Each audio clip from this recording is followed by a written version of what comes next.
Damos gracias a Dios que nos permite llegar hasta aquí y compartir con ustedes en esta mañana.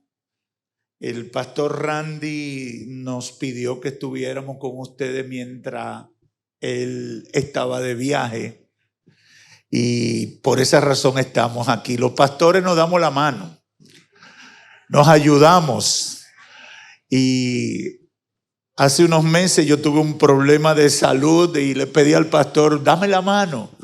Y él fue y me dio la mano y ahora yo se la estoy dando a él. Y de esa manera camina la obra del Señor. Somos un pueblo que va para el cielo y en el cielo no hay denominación.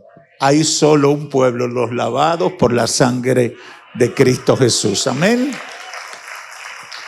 Me acompaña una pareja, líderes de nuestra iglesia, el hermano Juan Julio Báez y su esposa Ivonne de Báez. Ustedes saben, si no lo saben, yo los domingos predico en 2 ciudades siempre.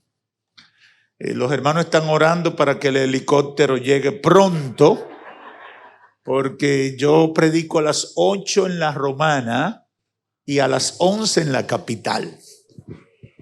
Y bueno, una vez iba a predicar también en Miami, pero me bajé del avión, dije demasiado. El Señor nos ha dado un grupo en Miami, entonces alguien nos ofreció que nos podía llevar y traer todos los domingos. Yo no estaba preparado para ese nivel de crecimiento. Pero son de las cosas que Dios hace y yo digo que hay tanto que hacer en la obra de Dios, que nos faltan días, nos faltan horas, nos faltan meses, nos faltan años para nosotros hacer todo el trabajo. La mies es mucha y los obreros son pocos. Como dijo el hermano, somos pastores de la Iglesia Centro de Restauración Espiritual Mahanaín. Ahora mismo estamos haciendo algo que no se los recomiendo a los pastores, que somos pastores en 3 ciudades y ahí estamos haciendo la obra del Señor. También somos parte, vicepresidente del ministerio La Batalla de la Fe, que es un ministerio que estuvimos celebrando ahora 60 años, ya trabajando en la República Dominicana. Nos conocen fundamentalmente por el culto que hacemos el 1 de enero en el Estadio Olímpico. Y como me decía un periodista, ustedes han llenado más el Estadio Olímpico que Juan Luis Guerra. Pero no somos nosotros, el pueblo evangélico que ha ido y dedica ese tiempo para el Señor. Además manejamos las estaciones de Radio Ven, Voz Evangélica Nacional y el canal de televisión Cielo TV. Yo quiero compartir una palabra que el Señor puso en mi corazón y creo que va a bendecir la vida de todos los presentes. Y quiero que ahí inclinen su cabeza y nos presentemos delante del Señor. Padre, ahora vamos a hablar tu palabra. Úsanos para ser instrumentos tuyos. Que la palabra que salga de nuestros labios sea una palabra viva, oportuna, productiva para la salud espiritual de todos los presentes aquí en casa del Altísimo y todos los que podamos alcanzar por cualquier medio. Espíritu Santo, necesito tu respaldo para hablar la palabra que conviene y por fe creemos que producirá efecto. En el nombre de Jesús. Amén.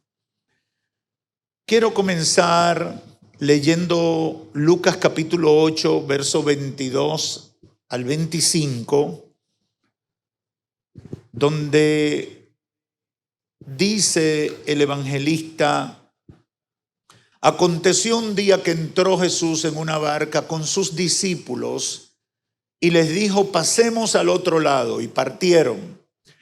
Pero mientras navegaban, Jesús se durmió y se desencadenó una tempestad de viento en el lago y se anegaban y peligraban. Y vinieron a él y le despertaron diciendo: Maestro, maestro, despierta que perecemos. Despertando él, reprendió al viento y a las olas, y cesaron, y se hizo bonanza. Y Jesús les dijo: ¿dónde está vuestra fe? Y atemorizados se maravillaban y se decían unos a otros: ¿quién es este que aún los vientos y a las aguas manda y le obedecen? Quiero reflexionar con ustedes por algunos minutos con el tema que es una pregunta: ¿dónde está tu fe? Yo no sé cuántos de ustedes se han hecho esa pregunta en algún momento de su vida, pero el pasaje bíblico que utilizamos para iniciar nos plantea un desafío espiritual que yo considero importante y que de alguna manera recurrentemente debemos plantearnos. Hablar de que tenemos fe, decir que somos gente de fe, compartirle a otros y plantearle de que Dios está con nosotros y que nos ayuda y que está presente en todas las áreas de nuestra vida, eso decirlo en tiempos de tranquilidad y de normalidad es muy sencillo. Ahora, la realidad es muy diferente a eso. ¿Por qué? Porque la fe no se puede evidenciar en la cotidianidad o en la simpleza de la vida, sino en los procesos desafiantes a través de los cuales tenemos que pasar en la vida. Y eso para nosotros es difícil de manejar, porque nosotros quisiéramos vivir siempre sin ningún contratiempo. Qué bueno sería que toda la vida sea como uno quiere, que todo sea pedir de boca, que nunca me amanezca con un dolor, nunca tendría problema económico, nunca tuviera una dificultad con un hijo o una hija, sino que, Señor, quiero un día soleado para yo disfrutar el sol caribeño. Y el Señor te da el sol caribeño y te da el día soleado. Mañana, Señor, quiero una lluvia por la mañanita, ya tú sabes, quiero amanecer acurrucado con mi esposa y no quiero levantarme muy temprano. Y el Señor te lo manda. Ay, qué lindo. A veces parece paradójico lo que estoy diciendo, pero muchas veces nosotros pretendemos vivir la vida de esa manera, que es como a la carta: Señor, hoy quiero comer fuerte, hoy quiero comer marisco, hoy quiero lo otro. Y como todo va a salir a pedir de boca, pero la realidad de la vida no es de esa manera. La vida es un batallar. Todos los días nos levantamos a librar una batalla.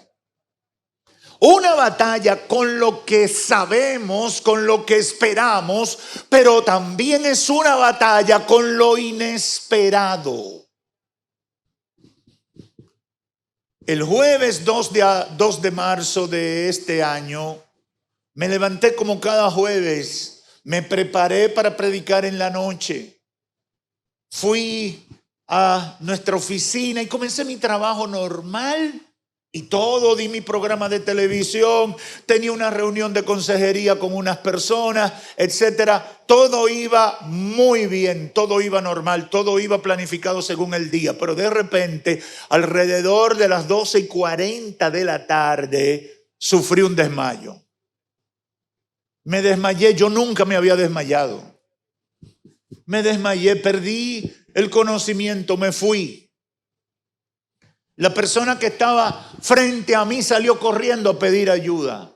Unos minutos después desperté con todo el personal de nuestra oficina sobre mí, orando, reprendiendo al diablo, sacudiéndome, echándome agua. Yo todavía no entiendo por qué la gente le echa agua a uno. Pero el dominicano, de que alguien pasa algo de salud, le echa agua. Bueno, dije, ¿qué me habrá pasado? Sufrí, me bajó el azúcar.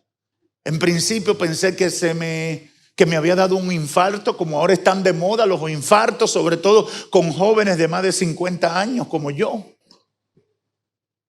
Y bueno, voy a donde uno de los médicos de cabecera, que estaba muy cerca de mi oficina, le digo, mi cardiólogo, y le digo, pienso que sufrí un ataque cardíaco. Él me chequea y me dice, no, usted no ha recibido ningún ataque cardíaco. Pero me preocupa algunas cosas de las que te he preguntado. Tengo la sospecha que tienes una hemorragia interna. Por tanto, yo tengo que salir del país, pero yo necesito que hoy, sin falta, olvídate de que tienes prédica, olvídate de toda la agenda llena que tú tienes y tienes que ir a un centro, dime dónde quieres ir, donde hoy te podamos evaluar totalmente para despejar mi sospecha. Y evidentemente era el principio de todo un periplo que me llevó a ser intervenido quirúrgicamente, donde estuve al borde de la muerte y estuve 16 días interno. ¿Por qué te cuento esto? Porque en mis planes no estaba enfermarme. En mis planes, por 56 años, nunca había ido a un internamiento médico. Nunca un médico me había tenido que intervenir quirúrgicamente. Nunca había estado mal. Pero ese día tuve que enfrentar la tormenta más desafiante de mi vida, jamás esperada. Porque el mundo, la realidad de la vida, no es como uno quisiera. Jesús fue quizás muy duro con sus discípulos cuando le dijo esta advertencia, pero lo hacía para que fueran conscientes de la realidad de la vida. Le dijo, en el mundo tendrán aflicciones, pero confíen, yo he vencido al mundo. ¡Aleluya! En otras palabras, van a venir las batallas, pero confía que yo voy a estar con ustedes y yo vencí al mundo. Y eso debe soportarnos, eso debe ayudarnos, eso debe reconfortarnos. Por eso es interesante en el pasaje bíblico que leímos de que iban en una barca cruzando el mar de Galilea. De repente se desata una tormenta. Las tormentas en el mar de Galilea son imprevistas. Cuando estuvimos ahí vivimos esa experiencia. Íbamos a abordar la embarcación para hacer el tour sobre el mar de Galilea y precisamente llegamos y en lo que estábamos comiendo algo se desató una tormenta que no se pudo tomar la embarcación porque era tan fuerte que era imposible garantizar la seguridad de quienes estén en una embarcación. Yo puedo entender eso porque lo viví. Iba Jesús con sus discípulos cruzando y de repente se desata una tormenta. Y la tormenta era tan fuerte que prácticamente se ahogaban y peligraba su vida. ¿Y cuál fue la reacción de los discípulos? Dice Lucas, y vinieron a él y le despertaron diciendo, maestro, maestro, despiértate que nos estamos ahogando. Maestro, nos está llevando el mismo diablo en esta situación. Cristo despertó por el estruendo de ellos, reprendió los vientos, puso la cosa en orden, todo se tranquilizó, pero vino la confrontación. ¿Dónde está la fe de ustedes? Ahora, ¿por qué Cristo hace ese tipo de pregunta? ¿Por qué Jesús no viene y le pasa la mano y le dice, mis discípulos queridos, ay hombre, se me asustaron, ay, pero no se preocupen, yo estoy aquí, siéntanse bien conmigo, no se preocupen que yo no voy a dejar nada que le pase, nada malo le va a pasar conmigo? Eso era lo que esperaban los discípulos, pero lo que Cristo hizo no fue eso. Cristo los confrontó. los confrontó y quizás fue incómodo porque le hace la pregunta: ¿dónde estaba la fe de ustedes? ¿Dónde está su fe? ¿Por qué? Porque las situaciones en la vida son las que revelan la existencia de la fe.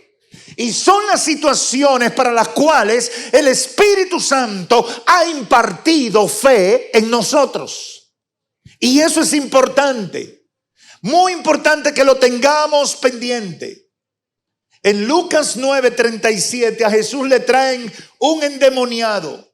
Y el padre de la criatura le dice a Jesús que sus discípulos no habían podido libertar a ese muchacho de un espíritu de demonio que lo hacía tener episodios frenéticos, paranoicos, caían en el agua y en el fuego y era un desastre. Y el padre le dice a Jesús: tus discípulos no pudieron resolver el problema del niño. Y Jesús le responde: generación adúltera y perversa, ¿hasta cuándo tendré que soportarlo? Y luego le ministra al niño. El muchacho es libertado y sanado. Y Cristo interpela también a sus discípulos con el problema: ¿dónde está la fe? ¿Por qué? Porque cuando surgen enfrentamientos con los poderes de las tinieblas, fuerzas espirituales, principados y potestades de maldad, el Señor espera que la fe de nosotros sea también puesta en evidencia. En este punto tengo que resaltar dos escenarios. El primero en la barca: circunstancias de la naturaleza, adversidades que se presentan en la naturaleza. Este segundo escenario es un problema con una persona que está poseída por demonios. Una vez una familia de la iglesia, tengo que estar diciéndole de la iglesia qué ciudad, creo que fue de la Romana, me dice: pastor, ayúdenos a orar y a buscar solución porque tenemos que mudarnos de la casa donde vivimos. Una casa que nos ha costado tanto dinero y donde nos sentimos tan bien, pero detrás de nosotros, en la otra calle, se mudó un brujo y hechicero y vive haciendo invocaciones y le da servicio a la gente y hace unas fiestas diabólicas y terribles que aquí se siente la incomodidad y tenemos que mudarnos. Y cuando los hermanos me hacen ese planteamiento y yo le digo: pero ustedes son cristianos. Y me dice: sí, pero pastor, a veces están haciendo unas cosas con un hedor, un mal hedor. Pastor, a veces hay situaciones muy feas ahí. Uno oye y a veces hay gritos y a veces hasta en la madrugada. Digo: pero ustedes son cristianos. Me dice: sí, somos cristianos y prudentemente nos vamos a mudar. Muy cristiano ellos, muy correcto. Pero yo le hice la misma pregunta de Cristo: ¿dónde está la fe de ustedes? Pastor, ¿cómo va a ser? Digo, en el evangelio que yo conozco, el problema no es del cristiano que se le mudó un brujo cerca. El problema debe ser a la inversa. El brujo tiene que procurar no mudarse cerca de un cristiano. Esa debe ser la manera. Que nosotros no lo entendamos o que tengamos miedo o que nos hayamos confundido en lo que la palabra de Dios nos recomienda. Ese es otro problema, pero la realidad y la expectativa de Dios es que sea de esa manera. Cuando en el Éxodo el pueblo de Dios había salido de Egipto y había llegado a la ribera del Mar Rojo, al ver el mar delante y el enemigo que le perseguía, el pueblo presiona a Moisés y le dice: Moisés, ¿y ahora? Y Moisés clama a Dios. Y el Señor le dice a Moisés: pero Moisés, ¿por qué clamas a mí? ¿Por qué? ¿Por qué estás clamando desesperado? ¿Qué tienes en la mano? Una vara. Golpea las aguas. Y dice la Biblia que Moisés golpeó las aguas. y las aguas del mar se abrieron en dos. Un escenario donde un enemigo poderoso quería destruir a la gente de Dios. Pero ¿qué pasó?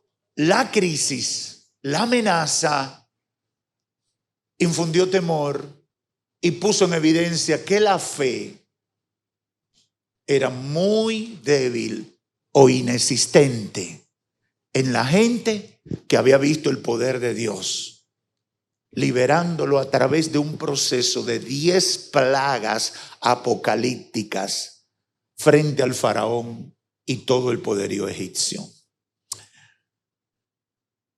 Termino con el ejemplo que muchos conocen de San Juan capítulo 11. Una familia de Betania, una localidad muy cercana a Jerusalén, amigos íntimos de Cristo, María, Marta y Lázaro.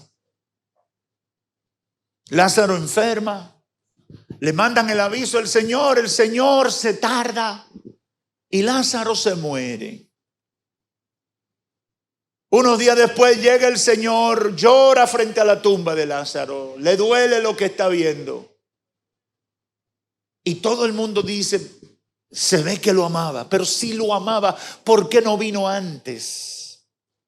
Marta, que está tratando de lidiar con la crisis, cuando conversa con el Señor, le dice, Señor, si tú hubieras estado aquí, mi hermano no se muere. Y Cristo le dice, Lázaro, Marta, Marta, tranquila.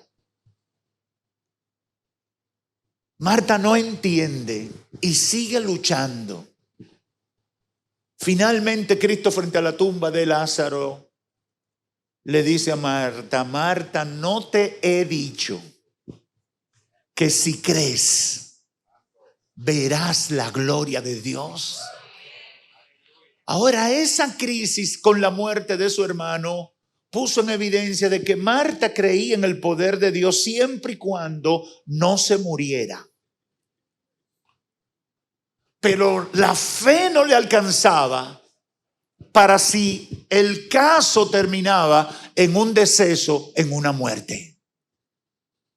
¿Qué es lo que he tratado de hacer con todo este caminar en diferentes escenarios? Es volver a la pregunta inicial. ¿Dónde está tu fe? Son las crisis las que van a revelar la realidad de esa fe que tú dices o proclamas que tienes. Por eso el verdadero cristiano no se prueba en los momentos naturales y normales de la vida. Es en medio de los procesos de crisis. Y ahí es que va a salir a la luz la verdad. ¿Dónde está tu fe? ¿Crees esto? No te he dicho que si crees verás la gloria. Cada uno son episodios donde tenemos a Jesús cuestionando el lugar, la fe de la gente que le sigue. ¿Por qué? Porque la fe verdadera debe ponerse de manifiesto en los momentos estelares de la vida y entonces vamos a ver la gloria de Dios. Hace algunos años, deben ser 4 o 5 años, mi padre en medio del estadio olímpico lleno de gente sufrió un desmayo y se fue.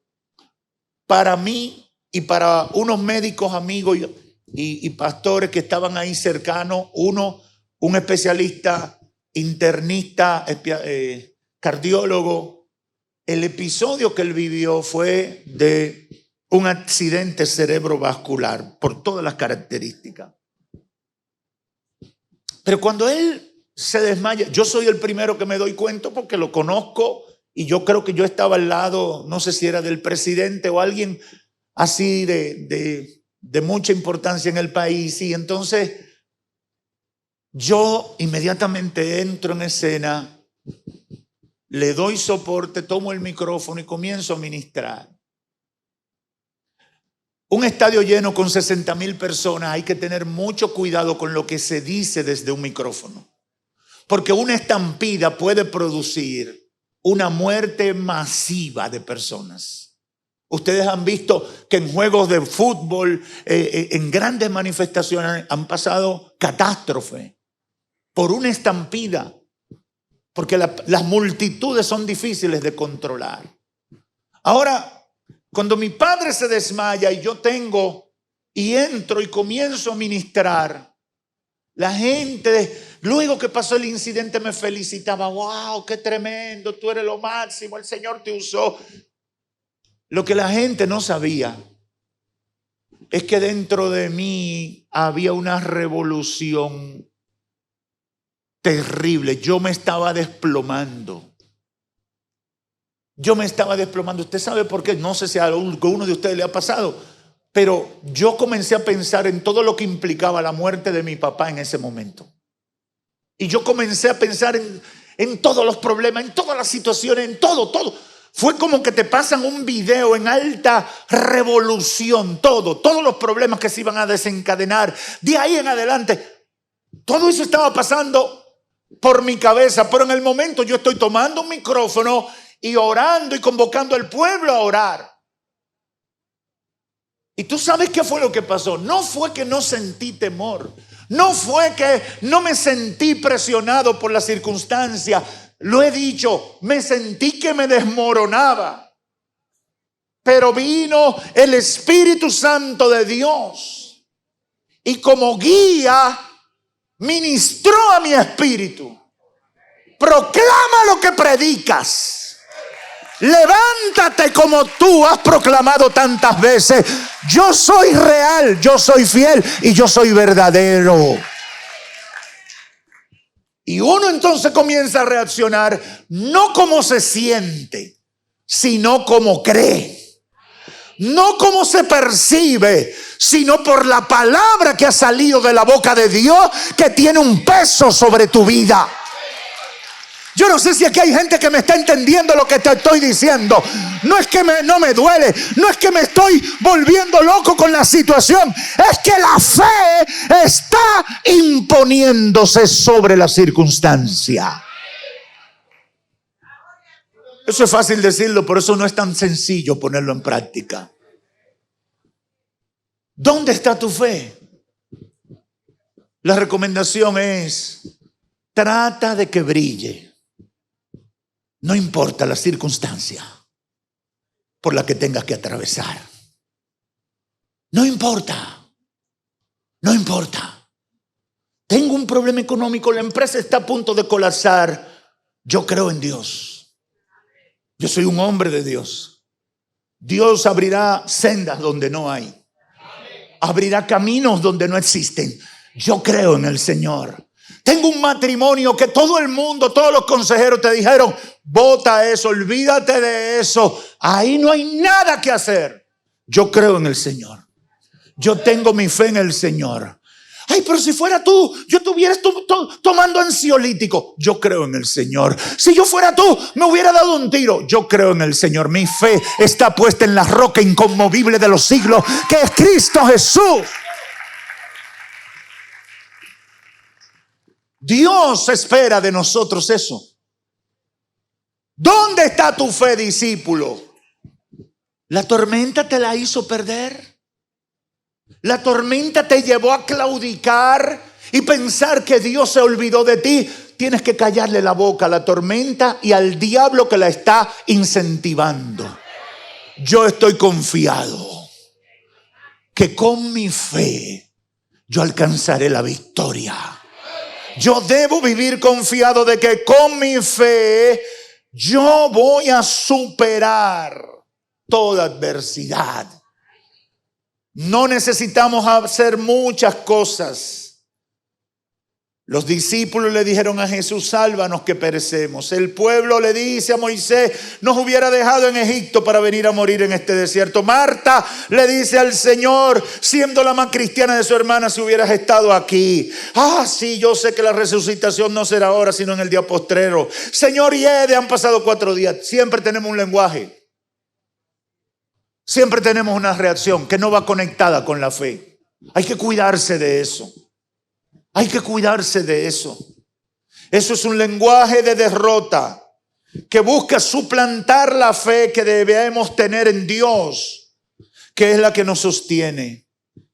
Hermanos de Casa del Altísimo y todos los que me puedan escuchar, cuidemos lo que decimos en medio de los desiertos. Cuidemos las palabras que salen de nuestros labios en medio de los procesos difíciles de la vida. Uno no tiene la respuesta. Yo no soy de los cristianos que piensa que somos Superman y que no nos entran balas. A veces tenemos que ir delante de Dios y decirle: Señor, ayúdame, que me estoy volviendo loco. Señor, méteme la mano, que el diablo me tiene atetado contra la pared. A veces hay que ser sinceros delante de Dios. Yo no creo en los Superman espirituales. Uno se hace fuerte es en los procesos. Cada experiencia va sumando músculo y resistencia a nuestra vida espiritual. Pero no es sencillo pasar por las dificultades. Ahora, ¿qué tenemos que procurar? Que nuestra fe se mantenga viva. Yo creo que el Señor tiene el control. Este problema de salud será para que la gloria de Dios se manifieste en mí y en mi familia. Yo voy a arrebatar una victoria de este proceso. Este problema en el matrimonio me llevará a un nivel de gloria superior al que he vivido hasta ahora. Yo no sé si aquí hay gente de fe. Si tú eres gente de fe, di amén. Esta prueba pasará. Este no será el final. Hay que desarrollar la fe. Y comienza cuidando lo que dices en medio de tus desiertos. Cuida lo que dices en medio de tus tormentas. Cuida lo que dices en medio de la tribulación o la enfermedad. Llena tu boca de palabra de esperanza. Yo creo, yo espero en Dios. Mi fe está puesta en el Señor.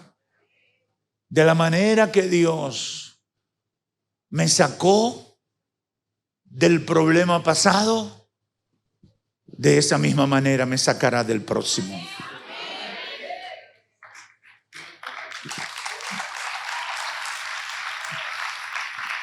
En la sala de cuidados intensivos que tuve 5 días, ese era mi canto. Ese era mi canto. El Dios que me ha librado en tantas batallas y me ha dado la victoria tantas veces, Él me puede sacar de esta también. Aleluya. Y por eso cada prueba, cada dificultad nos fortalece. ¿Por qué? Porque quizás yo comencé teniendo una experiencia, pero cuando tengo años en el camino y ya no es una experiencia, sino que ya son 10 experiencias, ya cuando viene el diablo con el mismo susto, le digo: quítate la careta, que ya nos conocemos. Y tú sabes que mi Redentor vive. Aleluya. Mi Redentor vive. Mi Dios Todopoderoso es el que controla todo. Y pase lo que pase, yo voy a estar bien. Conforme a sus propósitos voy a estar bien. Si quieres ver la gloria de Dios, necesitas fe.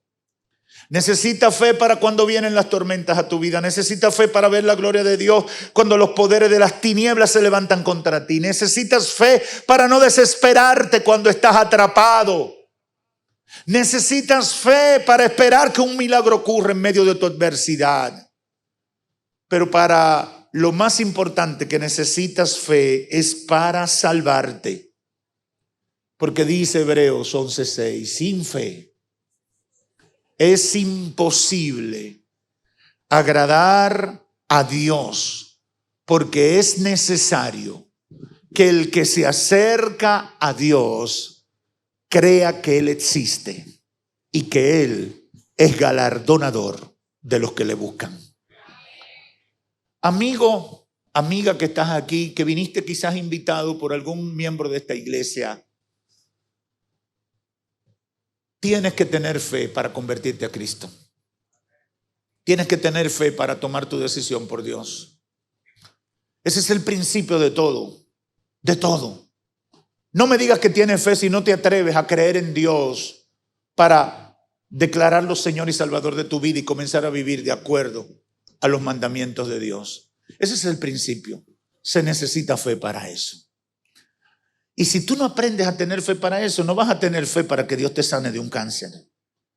Tienes que comenzar creyendo que Jesucristo murió por ti en la cruz del Calvario, que su sangre fue derramada para limpiar todos tus pecados y que por Él, por su sacrificio y por su obra restauradora, tú tienes oportunidad de alcanzar salvación y vida eterna.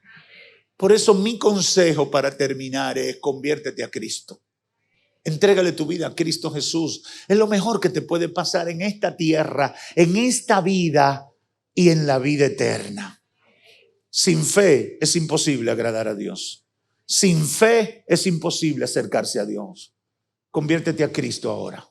Es lo mejor. ¿Dónde está tu fe? ¿En palabrerías? Hoy yo te reto a que la pongas en práctica. Que Dios te bendiga. Padre, gracias. He tratado de comunicar lo que pusiste en mi corazón. Y espero que la palabra haya sido asimilada. De que nuestra fe sea resplandeciente aún en las batallas más incómodas y difíciles de la vida. Que no seamos confrontados por ti como pasó con los discípulos en el mar de Galilea, sino que el Señor se sienta complacido de nuestra reacción en la adversidad y en el problema. Señor, ayúdanos. Espíritu Santo, danos de tu fuerza. Guíanos y dirígenos para que nosotros podamos ser hombres y mujeres de fe que impactemos el mundo. Ahora, Espíritu Santo, te presento la gente que puede estar aquí o a través de los medios por los que se transmite este culto, para que ellos también tomen su decisión por ti. Convéncelos de pecado, que entiendan la necesidad que tienen de Dios. Ayúdalos a que entiendan el llamado que hay para su vida. En el nombre de Cristo Jesús. En el nombre de Cristo Jesús vamos a lanzar la red. Señor, te pido que traiga a aquellos que han de ser salvos. Amén y amén.